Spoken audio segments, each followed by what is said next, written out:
Hello everyone! Kumusta po kayong lahat? Welcome back sa ating channel. At ngayon po ay i-update ko kayo sa tanim nating date palm tree.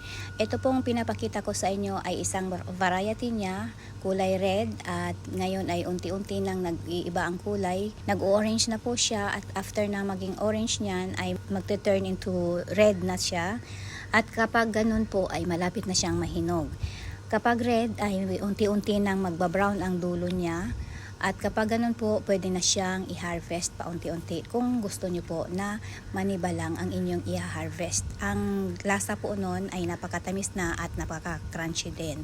Pero kung gusto nyo siyang pahinugin ng husto, antayin nyo po siya na mag-brown lahat at doon nyo na po siya i-harvest. Pwede nyo pong i-preserve or pwede nyo rin pong i-benta. See you po next time sa susunod nating update dito sa ating tanim na date palm tree. Bye and God bless!